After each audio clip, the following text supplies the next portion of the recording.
Aún recuerdo cuando llegué por primera vez a Bogotá, estoy hablando del año 2004. Yo venía con unas prevenciones impresionantes acerca de la ciudad, producto de la imagen que algunas personas me habían vendido de la ciudad de Bogotá. Pero me encontré con algo completamente distinto. La verdad es que la ciudad fue muy amable y la gente creo que en realidad fue mejor que lo que había en mi mente. Obviamente fue al comienzo difícil, como todo, la cultura, el clima, las distancias, todo es más lejos aquí en Bogotá.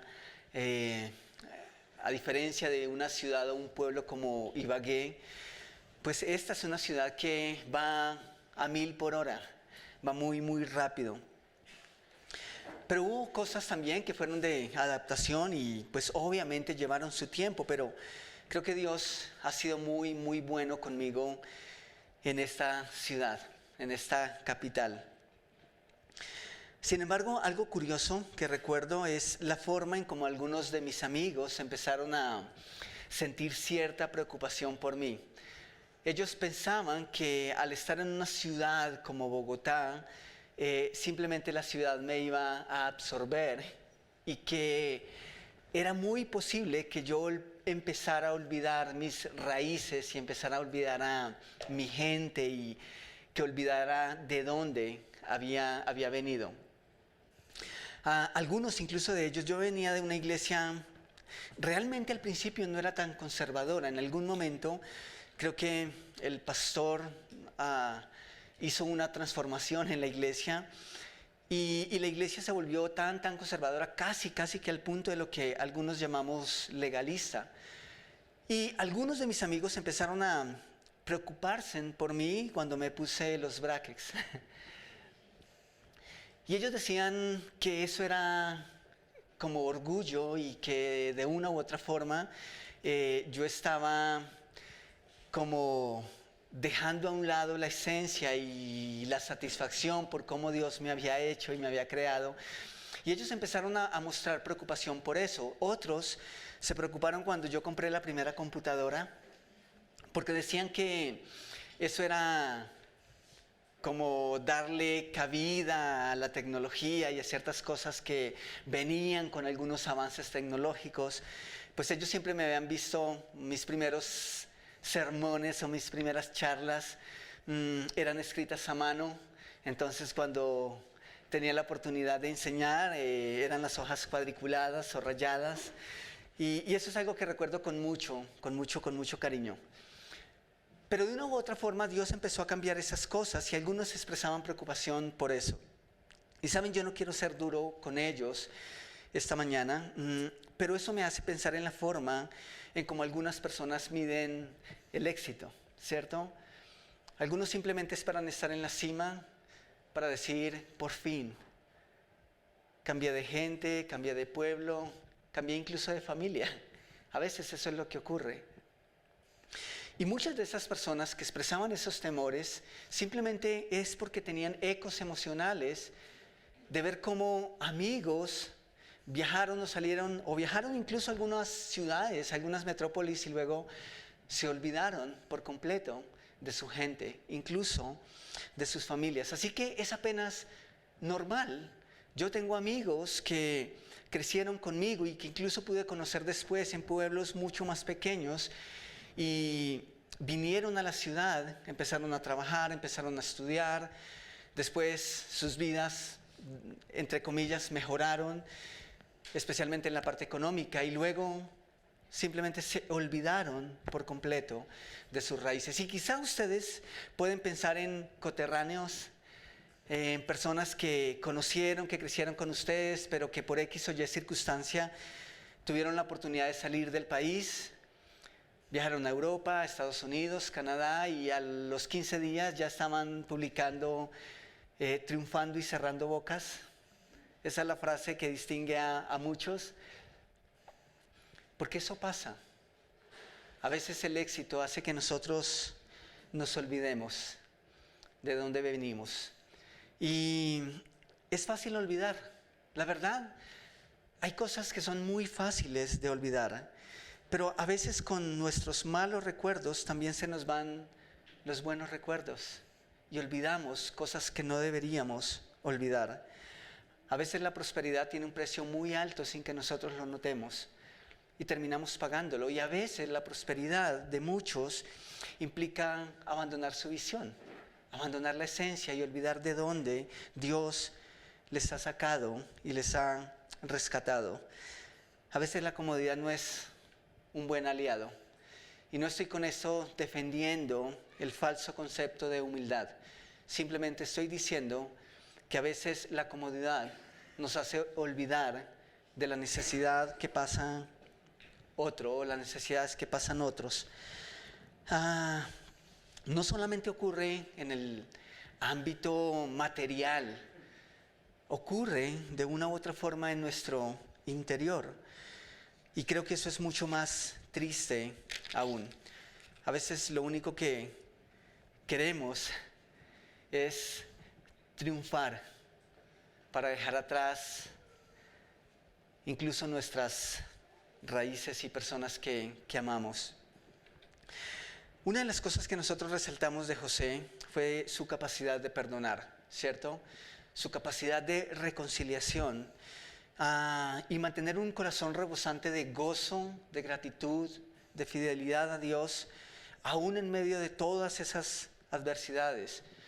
Y gran parte de la historia de José se resume en su corazón dispuesto a abrazar a sus hermanos. Nosotros no vemos en la Escritura, y yo creo que no lo vemos porque no es lo que hubo en el corazón de José. Nosotros no vemos sentimientos de venganza, nosotros no vemos amargura, nosotros tampoco vemos a José tratando de usar represalias contra sus hermanos. Yo creo que José siempre tuvo presente que delante de Dios él no era diferente a ninguno de sus hermanos. Yo creo que José siempre recordó, nunca olvidó de dónde venía y a quién en realidad pertenecía y por ende a quién representaba. Creo que ese va a ser el tema central de la charla esta mañana. Tomamos un momento para orar. Señor, hay cosas que quisiéramos olvidar, hay cosas que quisiéramos simplemente borrar de nuestra mente. Aún así es imposible. Hay otras, Señor, que nosotros nunca debiéramos olvidar y en eso también José es un ejemplo para nosotros. Él buscó la forma de no olvidar que tú le habías hecho prosperar en tierra de dificultad y de adversidad, de aflicción. Él también quiso recordar por siempre, por lo menos cada vez que veía a sus hijos, que tú, Señor, le habías hecho olvidar el pasado amargo cuando salió de su casa. Y nosotros debiéramos hacer lo mismo. Nosotros deberíamos tener tan presentes algunas cosas, algunos principios tan arraigados en nuestro corazón que simplemente nunca debieran ser olvidados, independiente de dónde nos ponga, Señor. No debiéramos perder nuestra visión, no debiéramos olvidar nunca que por sobre todo somos llamados a reflejar tu luz. Y eso es algo que no podemos perder. Sin embargo, en la realidad es fácil. En la comodidad, en el éxito, en la prosperidad, en los buenos momentos, Señor, a veces es fácil olvidar cuál es nuestro propósito. Y yo te ruego que esta mañana, a través de el corazón revelado en las Escrituras de José, nosotros podamos tomar nota, que nosotros podamos ver tu presencia en la vida de este hombre, al punto que nosotros digamos, yo necesito empezar a hacer algunos ajustes. Tal vez necesito seguir trabajando duro en lo que tú ya has venido mostrando, pero que de una u otra forma, al salir de este lugar, Señor, nosotros no salgamos como entramos, que salgamos con pautas para mantenernos firmes en ti y no olvidar que por sobre todo, Señor, te representamos a ti y que tenemos un propósito, Señor, en esta vida.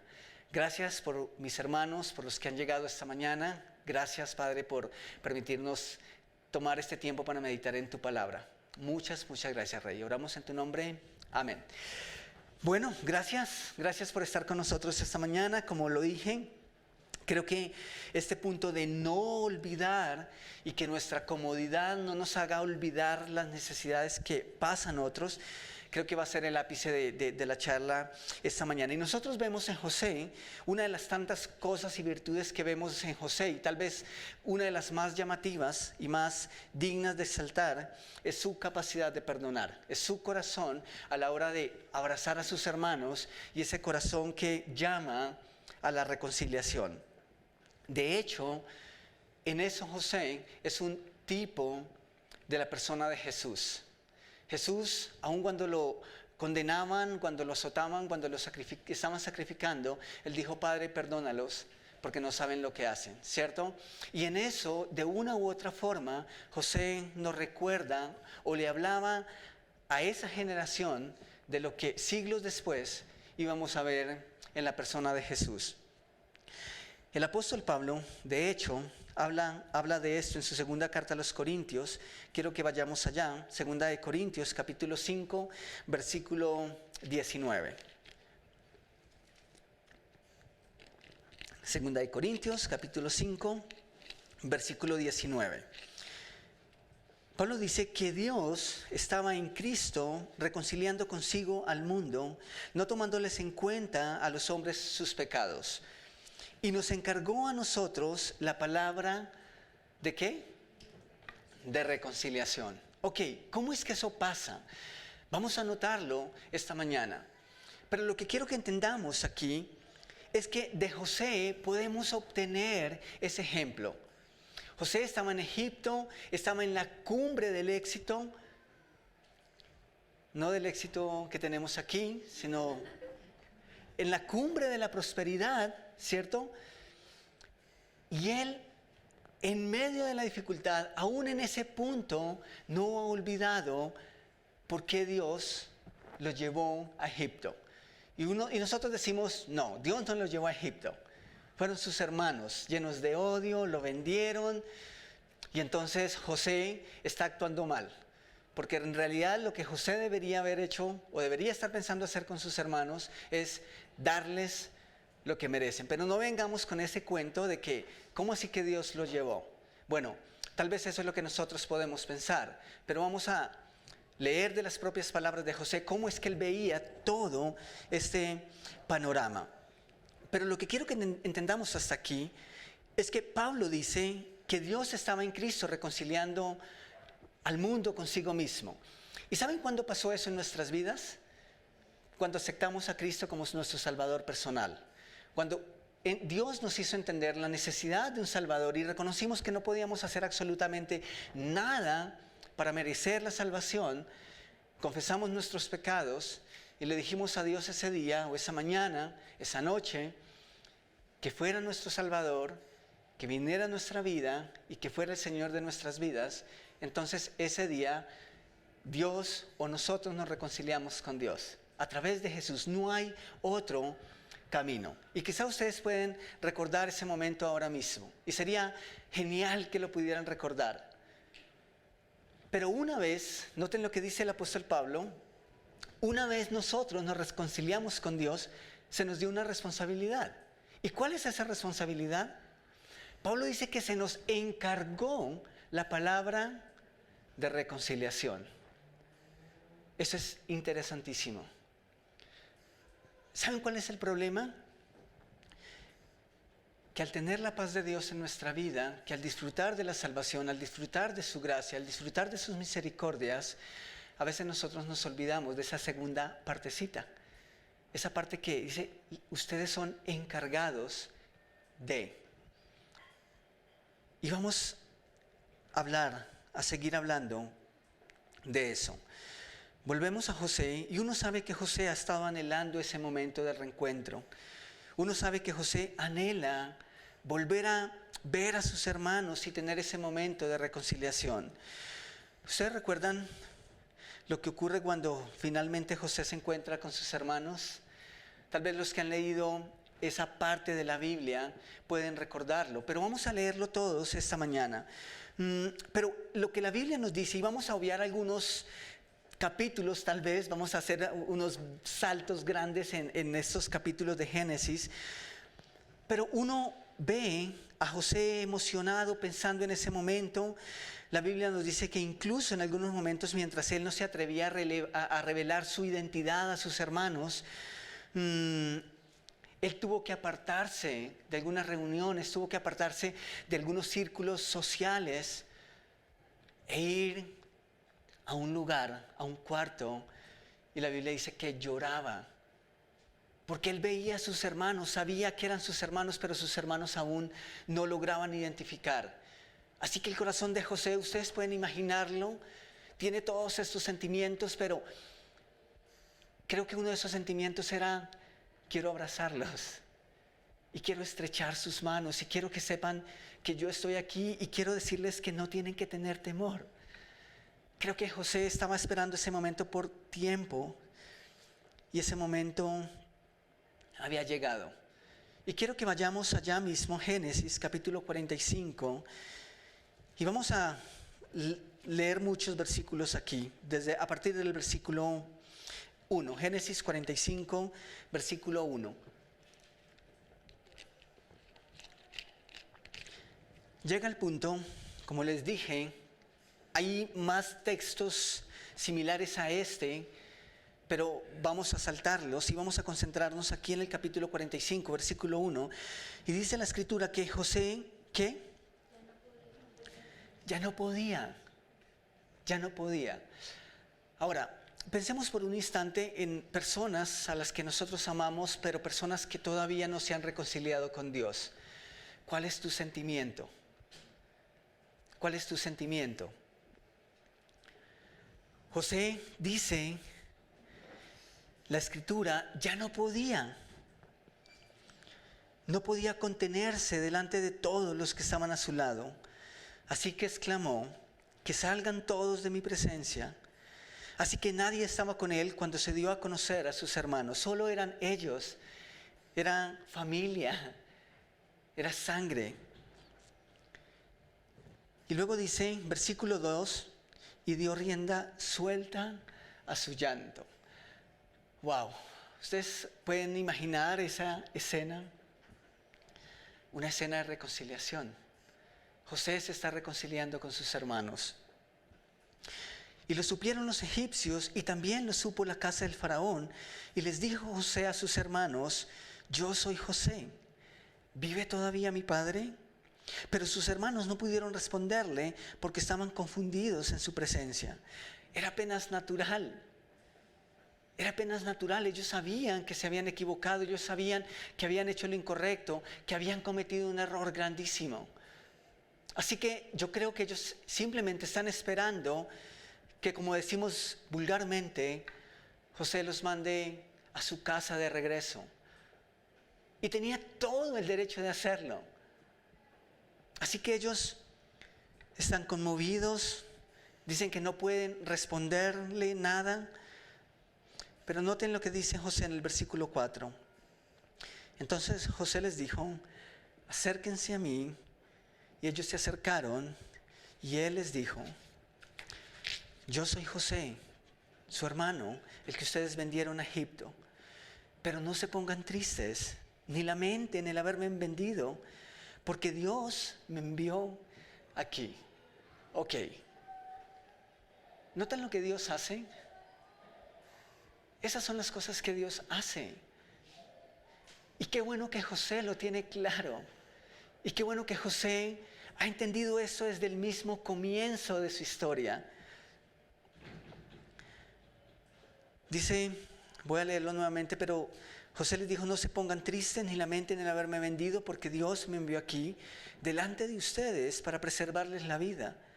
Ya ha habido 2 años de hambre en todo el país y aún faltan 5 más, en los que no habrá quien are la tierra ni quien coseche nada. Pero Dios me envió delante de ustedes para preservar su descendencia en la tierra y para darles vida mediante una gran liberación. Así que no son ustedes, y esta es la parte que nosotros deberíamos resaltar. Así que no son ustedes quienes me mandaron acá, sino Dios, que me ha puesto como padre del faraón y señor de toda su casa y como gobernador de toda la tierra de Egipto. ¿No es eso maravilloso?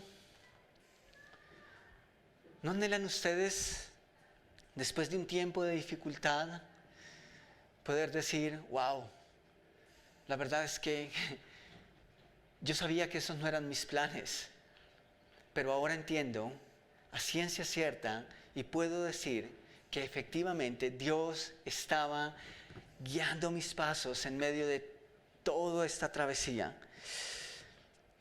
Qué bueno es gozar de las bendiciones de Dios, ¿cierto? Qué bueno es cuando por fin estamos en este momento y José puede decir estas cosas. Pero iglesia, que el gozar de las bondades de Dios no nos haga olvidar que otros aún están lejos de Él. Eso es algo que no podemos olvidar. De eso es lo que hemos estado hablando en esta parte que hemos enfocado un poco en las misiones. Queremos, y Dios nos da la oportunidad de disfrutar de su gracia mientras extendemos su gloria. Creo que esa es la frase que resume lo último que hemos hablado y tal vez lo que pueda venir. Y José está haciendo exactamente eso. Esto parece opuesto a lo que hace la iglesia en la actualidad. Y digo la iglesia simplemente para no dar nombres,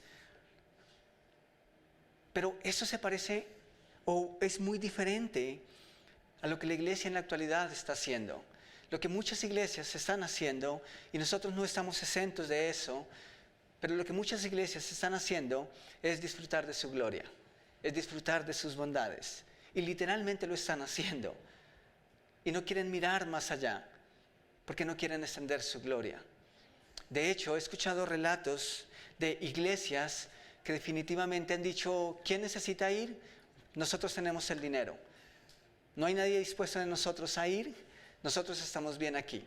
Estamos cómodos, no queremos ir. Si hay alguien dispuesto a ir, nosotros estamos dispuestos a pagar. Ok, wow, eso parece bien. Pero no quieren estirarse un poco para extender la gloria de Dios. Tal vez nos olvidamos, tal vez hemos olvidado que se nos dio una responsabilidad y que cada vez que nosotros permitimos que otros vayan, cada vez que nosotros predicamos el Evangelio, cada vez que nosotros nos sentamos con alguien a tomarnos un café y aprovechamos para hablar del Evangelio, entonces estamos llevando a cabo y estamos cumpliendo con el encargo que Jesús nos ha entregado. El encargo, la palabra de reconciliación, es decir, llevar su mensaje. Entonces, no nos parecemos tanto a José, pero nos parecemos un poquito más a Jonás. ¿Ustedes recuerdan lo que pasó con Jonás? Quiero que pensemos por un momento en este hombre y vamos a tomar un poquitico de él. La verdad es que hay tanto para aprender de Jonás y creo que vamos a ir muy, muy rápido por algunos relatos que tienen que ver con Jonás. Pero mi intención es que nosotros comparemos las dos acciones. Por un lado, un hombre que ha sido víctima, que ha sido odiado, que ha sido vendido como esclavo, pero que aún así, al final puede decir, Dios me trajo aquí con un propósito. Y un Jonás que simplemente dijo, yo no quiero ir y no voy a ir. Entonces, entendamos un poquitico cuál era ese sentimiento detrás de la renuencia de Jonás. Entonces vamos al Antiguo Testamento, Jonás capítulo 1, y vamos a leer a partir del versículo 1. Jonás capítulo 1, versículos 1 al 3, dice, vino palabra de Jehová a Jonás, hijo de Amitai, diciendo, levántate y ve a Nínive, aquella gran ciudad, y pregona contra ella, porque ha subido su maldad delante de mí. Y Jonás se levantó para huir de la presencia de Jehová a Tarsit. Ok, se levantó para huir de la presencia de Jehová y por ende de su mandato. O sea, fue desobediente. Y descendió a Jope y halló una nave que partía para Tarsis y pagando su pasaje, entró en ella para irse con ellos a Tarsís, lejos de la presencia de Jehová. Ok, empezamos mal. La orden era explícita. A veces uno de los inconvenientes que nosotros tenemos para obedecer es que no tenemos muchos detalles, ¿cierto? Y pensamos que si tenemos el panorama un poquito más claro, entonces, bueno, eso va a ser un poco más fácil, ¿cierto? Pero esa era una orden explícita: ve y pregona, ve y les predicas. Pero también la respuesta de Jonás fue explícita. Jonás dijo: no, no lo voy a hacer, y tomó un camino que lo llevaba simplemente en otra dirección. Pasemos al capítulo 2 de Jonás, por favor, versículos 1 al 5. Dios no abandona la misión. Dios no descartó a Jonás. Dios no dijo: ok, listo, entonces como tú no lo quieres hacer, pues yo envío a alguien más. Dios pudo haberlo hecho, pero Jonás no se iba a salir con la suya. Yo creo que Jonás tenía que aprender la lección, y eso fue algo que hablamos también en domingos anteriores. Mientras Dios está haciendo a través de nosotros, Dios está haciendo en nosotros. De otra manera no hay misión. Es que nosotros somos parte de la misión. Así que Dios no descarta a Jonás. Y noten lo que dice el versículo 1 del capítulo 2. Es exactamente lo que Dios le dice en el primero. Dice: vino palabra de Jehová por segunda vez a Jonás diciendo: levántate y ve a Nínive, aquella gran ciudad, y proclame en ella el mensaje que yo te diré. Y se levantó Jonás y fue a Nínive conforme a la palabra de Jehová. Ahora, ¿ustedes se imaginan cómo sale uno después de haber estado 3 días en el estómago de un pez? Aún así tuvo que salir. Aún así tuvo que salir. Tal vez un poquito más blanquito, pero tuvo que salir de ese gran pez, y Dios no lo descartó. Y el versículo 4 dice: y comenzó Jonás a entrar por la ciudad, camino de un día. Dicen que la ciudad se podría recorrer en 3 días. Dice: camino de un día, y predicaba diciendo: de aquí a 40 días Nínive será destruida. Y los hombres de Nínive, ¿qué pasó? Creyeron a Dios. ¿Y qué más hicieron? Proclamaron ayuno. ¿Saben? Estos hombres estamos más dispuestos que la misma iglesia del siglo XXI. Noten, creyeron a Dios y proclamaron ayuno, y se vistieron de cilicio desde el mayor hasta el menor de ellos. ¿Saben? ¿Ustedes se imaginan lo que ocurre cuando hemos salido a entregar tarjetas, tal vez a invitar a la gente a la iglesia?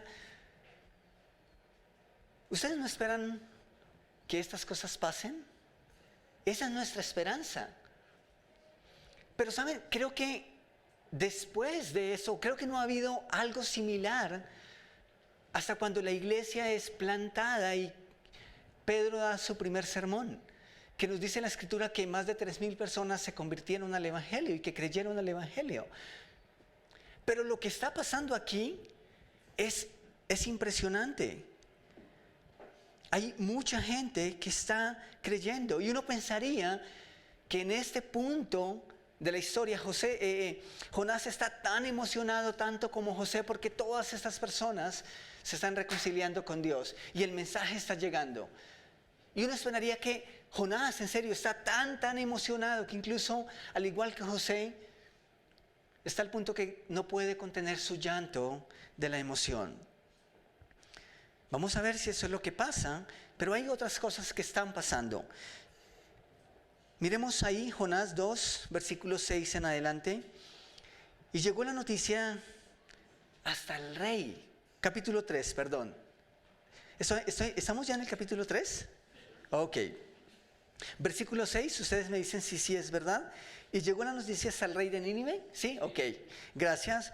Y se levantó de su silla, se despojó de su vestido y se cubrió de cilicio y se sentó sobre ceniza. ¿No les parece a ustedes esto impresionante? Solo por la proclamación de Jonás. un solo hombre. Un solo hombre, Dios a través de un solo hombre está haciendo que esto pase.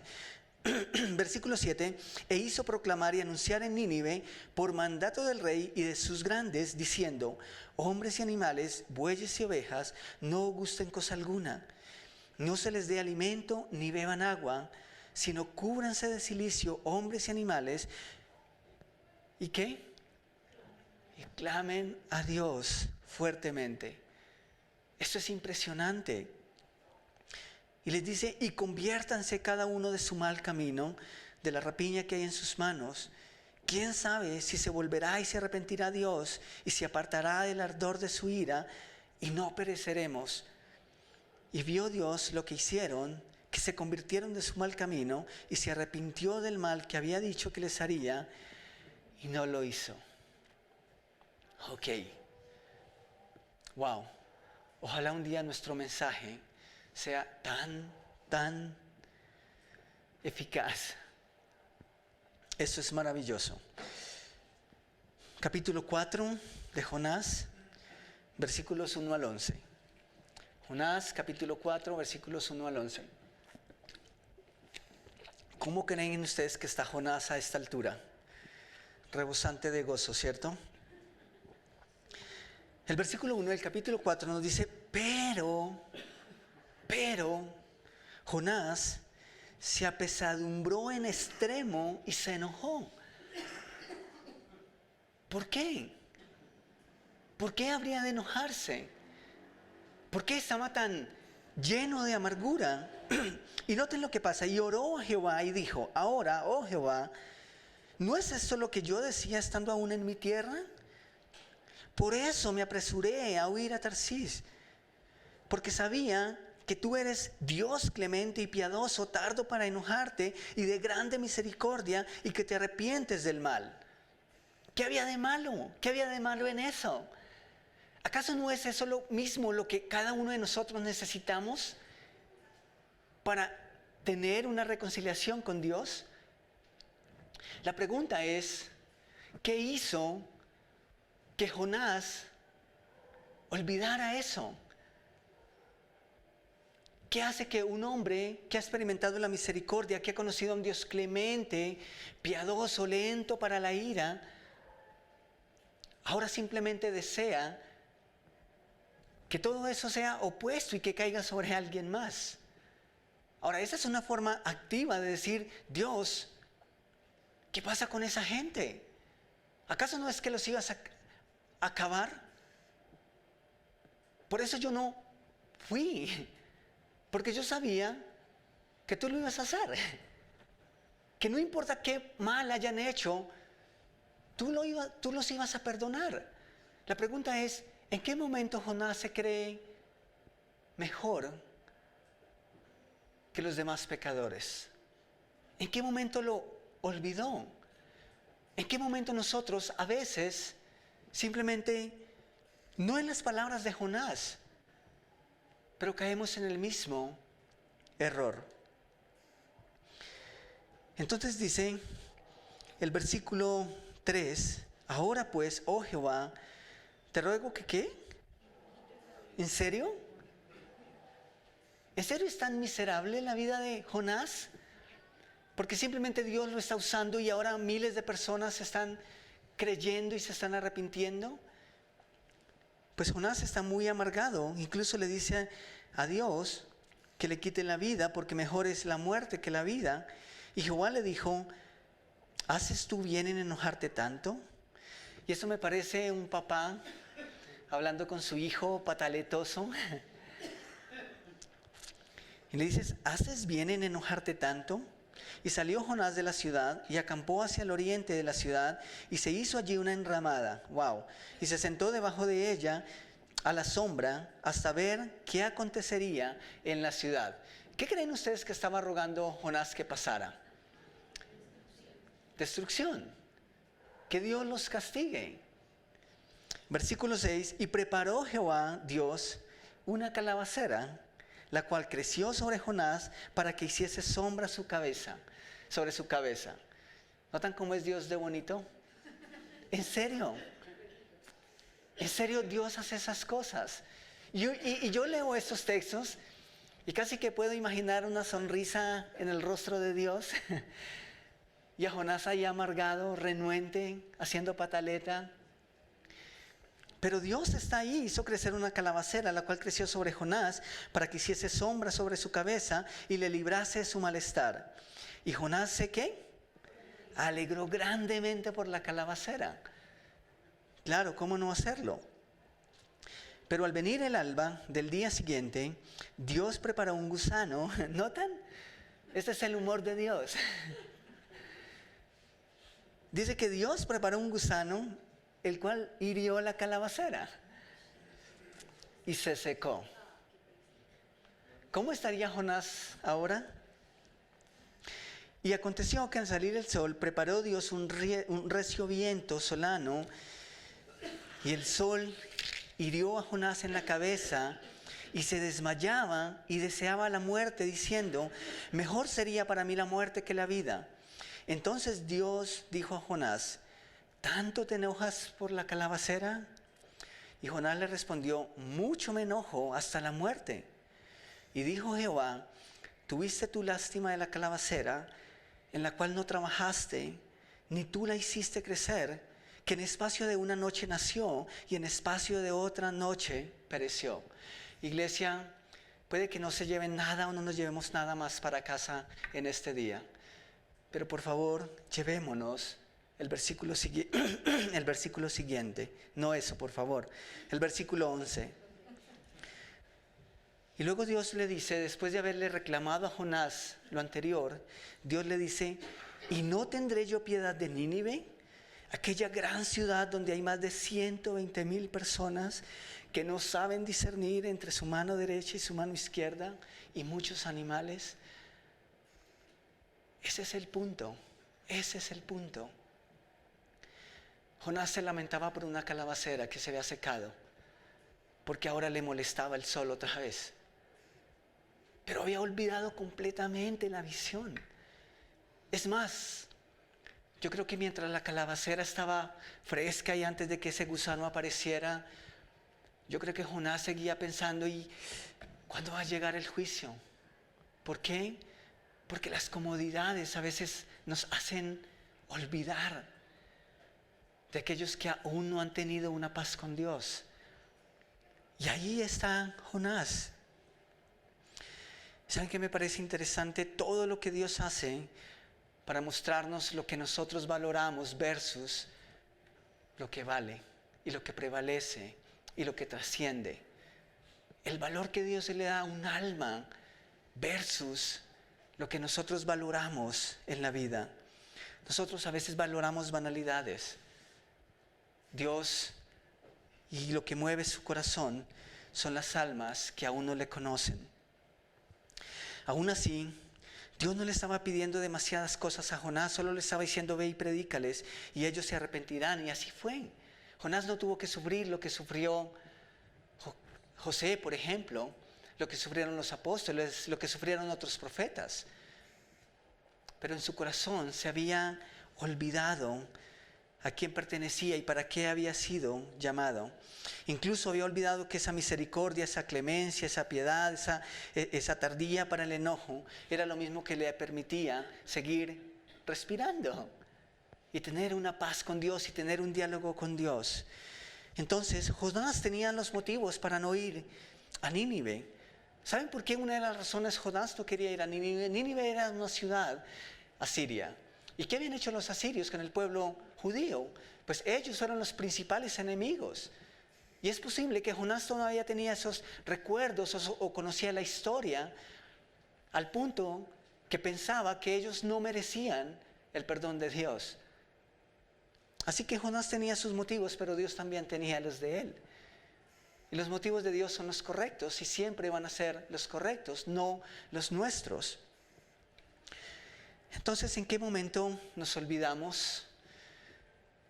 ¿En qué momento nos olvidamos que la gracia que recibimos también está dispuesta para todos, aún para nuestros enemigos o aún para aquellos que no nos aceptan? También lo está y es nuestra responsabilidad comunicarles esa verdad.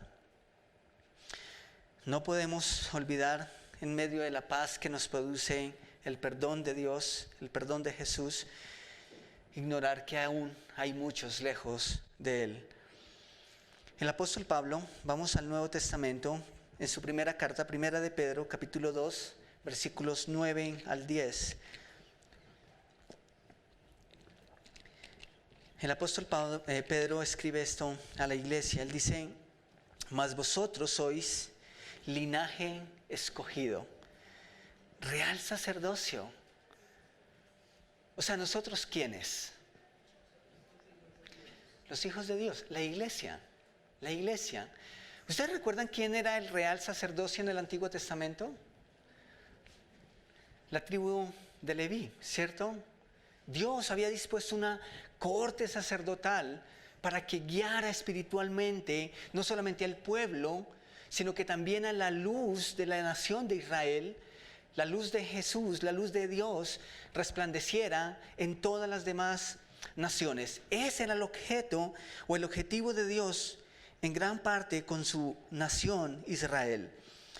Pero luego Pedro nos está diciendo todos esos privilegios de los cuales gozaba la nación de Israel, ahora Dios los ha pasado a la iglesia. Y Pedro nos está diciendo: sois linaje escogido, real sacerdocio, nación santa, pueblo adquirido por Dios, para que anunciéis las virtudes de aquel que os llamó de las tinieblas a su luz admirable. Y luego dice el versículo 10: nosotros que en otro tiempo no erais pueblo, o sea, no habíamos sido reconciliados, ahora sois pueblo de Dios, que en otro tiempo no habíais alcanzado misericordia, pero ahora habéis alcanzado misericordia. Es decir, ustedes saben lo que se siente estar lejos. Ustedes saben lo que se siente estar en enemistad con Dios. Ese es un término que el apóstol Pablo usa. Pero ahora que están reconciliados, ahora que han tenido la paz con Dios mediante el sacrificio de Jesús, ustedes son llamados a anunciar, ustedes son llamados a ir, ustedes son llamados a hacer todo lo que esté al alcance para hacer que más y más personas tengan y experimenten la paz con Dios. José en Egipto, Jonás en Nínive, y la iglesia ¿en dónde? En el mundo, en el mundo. Aún allá en Hechos capítulo 9, si no estoy mal, después de la muerte de Esteban, la iglesia es dispersa. Y entonces empieza el evangelio a llegar a otras naciones donde no había llegado. La iglesia ahora está por todo el mundo. El mensaje de Dios debe estar y debe llegar a cada criatura. Esta es la actividad de Dios desde siempre: reconciliarse con la humanidad, que la humanidad se reconcilie con Él. En el Antiguo Testamento, esa era la función de los sacerdotes. Los sacerdotes intercedían entre Dios, entre su pueblo y Dios. Pero ahora Dios dice que la iglesia tiene esa función sacerdotal. ¿En qué sentido? Bueno, no necesitamos mediadores entre Dios y los hombres.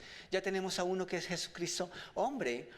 Pero cuando se nos ha encargado la palabra de reconciliación, Dios está diciendo: cada vez que ustedes testifican, cada vez que ustedes le llevan el evangelio a alguien, ustedes están haciendo el trabajo de reconciliación. Esa es la tarea que tenemos. Y en ese sentido es que nosotros somos sacerdotes. Nosotros propiciamos, creamos canales, creamos puentes para que más personas puedan llegar y obtener la paz de Dios. Eso es lo que debe hacer la iglesia. Lastimosamente, el pueblo de Israel falló en esa tarea, falló en ese propósito. Ojalá la iglesia, ojalá nosotros no lo hagamos. Podemos ser como Jonás o podemos ser como José. Podemos quedarnos cómodos disfrutando de su gracia sin hacer nada para que su gloria se extienda y llegue a otros. O podemos ser como José, que aprovecha todas las circunstancias, independientes de cuáles sean, para promover la reconciliación, para promover el perdón, para usar los recursos, para lograr la paz entre, no solamente en la iglesia, sino especialmente en aquellos que aún están lejos de Dios. José lo hizo cuando estaba abajo y ahora que está en la cima, también quiere hacerlo. ¿Por qué? Porque eso es lo que logra la gracia y la misericordia de Dios aplicado a personas. Que lo que nosotros hemos recibido, luego podemos transmitirlo a otros. Tomemos un momento para orar. ¿Cuánto has gozado de la bondad, de la misericordia, de la gracia de Dios en tu vida?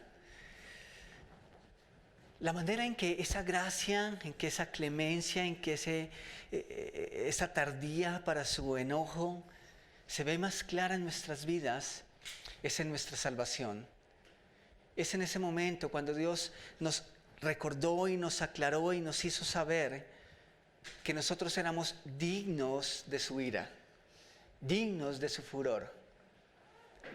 Pero que antes de descargar esa ira sobre nosotros, Él la descargó sobre su propio Hijo para que toda la humanidad tuviese una segunda oportunidad. Así que la forma primera en cómo nosotros podemos disfrutar eso es recibiendo el regalo de la salvación.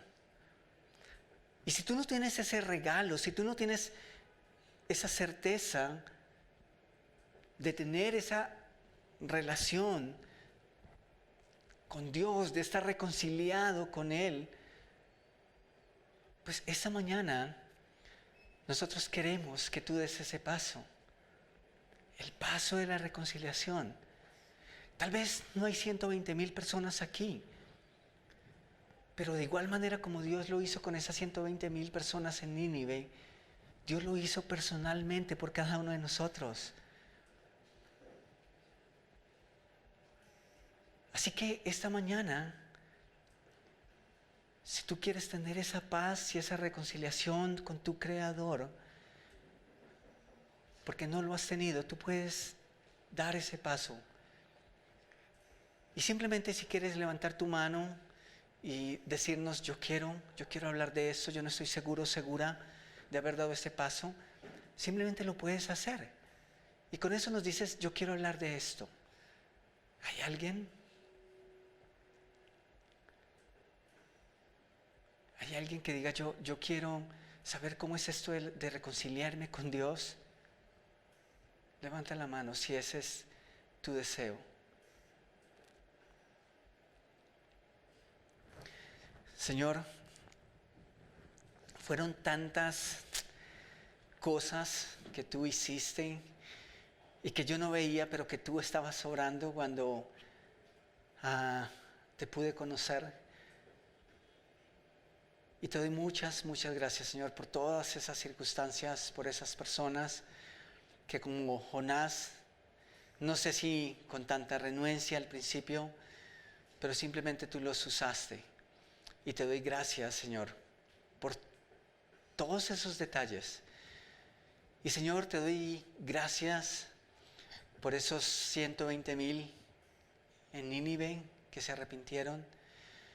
Te doy gracias, Señor, por las historias recientes de nuestra iglesia, de personas que han decidido seguirte, de personas que han decidido decirte, entra en mi vida, sé mi Salvador, pero también sé el Señor de mi vida, guía mis pasos y de aquí en adelante quiero caminar contigo. Y tengo esa certeza de pasar mi eternidad contigo. Gracias Señor por ellos. Pero también, Rey, gracias por mis hermanos, gracias por la reconciliación que ellos tuvieron contigo en algún momento. Y gracias, Señor, de antemano, por aquellos que van a escuchar y que van a atender a tu mensaje a través de tu iglesia, a través de nosotros. Te damos gracias, Rey, porque nuestra esperanza es que a través de nuestras vidas, a través de Conviva Norte, más y muchas personas van a tener acceso a tu mensaje y por ende a reconciliarse contigo como nosotros lo hicimos un día. Así que síguenos usando. Sigue, Señor, bendiciendo nuestras vidas, nuestros recursos, para que nosotros podamos seguir expandiendo tu gloria, Rey, por el mundo. Gracias por tu palabra esta mañana y sigue en medio nuestro, Señor. En tu nombre, amén. Buenos días, bienvenidos a Conviva Norte. Somos una iglesia de corte bautista que existimos para 3 objetivos principales. El primero, conocer a Dios. El segundo, conectar con su familia. Y el tercero, compartir el evangelio con otras personas. Damos la bienvenida a las personas que vienen por primera vez. Muchas gracias por acompañarnos, es muy chévere tenerlos aquí. Tenemos varios anuncios para esta semana. Tenemos Maná, si ustedes conocen chicos que estén entre primero de primaria y 7º grado, pueden traerlos. Ellos pueden aquí tener una tutoría, almuerzo y también una enseñanza bíblica pequeña. También tenemos La Zona para chicos que están entre los 12 y los 17 años a las 3:30. Todos los sábados tenemos espacio de juegos, enseñanza bíblica. Es un espacio muy divertido y la verdad hemos estado teniendo un grupo muy constante y eso ha sido muy chévere, poder crecer con los adolescentes. También tenemos la venta de garaje, ya se aproxima. La idea es que la primera o segunda semana de noviembre se pueda realizar. Ya hemos recibido algunas donaciones. La idea es que si ustedes tienen cosas en casa que de pronto no usen, que estén en buen estado y que puedan servir para vender y tener recursos, sería genial. Esos recursos van destinados para nuestra siguiente diapositiva, que son las misiones. Vamos a tener un viaje misionero en noviembre y ellos son las personas que van a estar yendo al viaje misionero en Santa Marta y estamos recaudando fondos para las personas que vamos a ir. Entonces, esa venta de garaje tiene ese propósito, recaudar aún más fondos para poder llevar a cabo el viaje misionero. Y también dejé esta imagen porque quiero que ustedes en sus oraciones vayan llevando a las personas que están ahí en esa cartelera y también los dejamos allá atrás. Mi esposo dijo que dijera lo siguiente, que después de una investigación con la Interpol logramos capturar todas las imágenes de los sospechosos, no mentiras. Entonces, la idea es que ustedes vean los rostros de esas personas y oren por esas personas. La verdad es que se han presentado otros problemas técnicos, estamos experimentando varios cambios con respecto a lo primero que estábamos realizando. Entonces, que Dios nos dé paz, tranquilidad, recursos y que se puedan ejecutar los planes como Él quiera. Entonces, en la parte de atrás también hay una imagen, si quieren tomarle foto para que se acuerden de los nombres y de las caras para su tiempo de oración.